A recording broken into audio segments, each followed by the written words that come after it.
So, Google sat out the flagship race this year, presumably to avoid the cost associated with using a high-end Qualcomm Snapdragon processor. It is expected to return to the premium market next year, and this could happen as early as March 2021.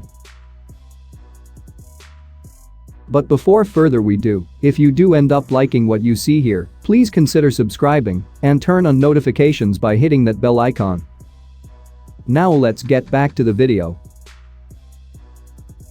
Earlier, Google finally lifted the lid on the Pixel 5, showing off a phone that has significant differences from the Pixel 4 that was released a year ago.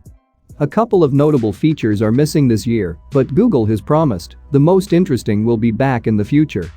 Specifically, we're talking about solely radar chip, which allowed Pixel 4 owners to control certain aspects of their phone without actually having to touch it. And Google is planning to bring this feature back with its upcoming flagship device. Google hardware boss Rick Osterloh tells The Verge that the project solely radar and gestures will return. They'll be used in the future, he says.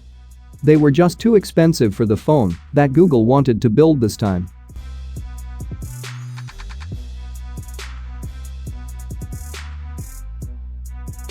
So, according to Max Weinbach, there might be a true flagship Pixel landing in or around March 2021. And considering the previous report from The Verge, it looks quite promising. It could make sense for Google to have a flagship on the way too.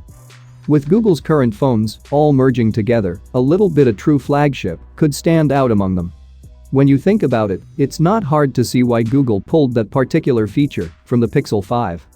While it's true, solely helped speed up the facial recognition by detecting when your face was in view of the other sensors, there wasn't much point to it since the functions didn't have much practical real-world use. But, in my personal opinion, when a physical fingerprint sensor can unlock your phone before it's halfway out of your pocket, you don't really need super speedy facial recognition. Plus, the absence of the solely chip has clearly made a dent in the Pixel 5's price tag, considering it costs just $699 compared to the Pixel 4's $799. So, what do you guys think about the upcoming Google Pixel 6? Let me know in the comments down below, and as always, I will catch you guys in my next video.